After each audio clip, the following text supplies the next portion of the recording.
Hi കൂട്ടുകാരെ, മേഘരത്തിൻ്റെ പുതിയൊരു എപ്പിസോഡിലേക്ക് എല്ലാവർക്കും സ്വാഗതം. ഇന്ന് നമ്മൾ യാത്ര പോകുന്നത് കോഴിക്കോട് ബീച്ചിലേക്കാണ്. ഇന്ന് അവധി ദിനമായതിനെ കൊണ്ട് ഭയങ്കര തിരക്കാണ് കാണപ്പെടുന്നത്.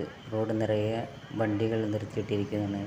ഈ കാണുന്ന ബീച്ചിൻ്റെ പരിസരത്തുള്ള റോഡാണ് കാണുന്നത്. വൈകുന്നേരം ആയതിനാൽ ഭയങ്കര തിരക്കാണ് ഉള്ളത് റോഡിൽ. അപ്പം നമ്മൾ കാണാൻ പോകുന്നത് സൂര്യാസ്തമയമാണ്. നിറയെ ആളുകൾ ഈ കാഴ്ച കാണാൻ തിങ്ങി നിൽക്കുകയാണ് ഇവിടെ ചുറ്റും. ഈ കാഴ്ച നിങ്ങൾക്ക് എല്ലാവർക്കും കാണാൻ കഴിയും. നിറയെ ആളുകളുണ്ട് ഈ സമയത്ത്.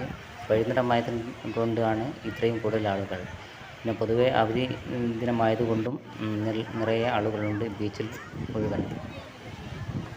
കച്ചവടക്കാരുടെ തിരക്കും ആളുകളുടെ തിരക്കും എല്ലാം കൂടി ഒരു ജഗപുകമയമാണ് കോഴിക്കോട് ബീച്ചിൽ വൈകുന്നേരങ്ങളിൽ കാണപ്പെടുന്നത്.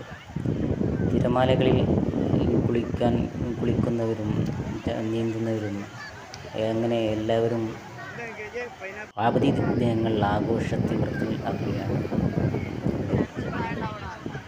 ബീച്ചിൻ്റെ ഭംഗി ആസ്വദിക്കണമെങ്കിൽ വൈകുന്നേരങ്ങളിൽ തന്നെ വരണം ബീച്ചിൽ. അതിമനോഹരമായ കാഴ്ചകളാണ് നിങ്ങൾക്ക് കാണാൻ കഴിയുന്നത്. നിരവധി ആളുകൾ വൈകുന്നേരങ്ങളിൽ വരികയും ഫുഡ് കഴിക്കുകയും ആഘോഷിച്ചും പോവുകയാണ് ചെയ്യുന്നത്. അപ്പോൾ നമുക്ക് കുറച്ചും കൂടി കാഴ്ചകൾ നടന്നു കാണാം. എന്നാൽ നിങ്ങളുടെ ലൈക്ക് കമൻറ്റ് ചെയ്യാൻ മറക്കരുത്.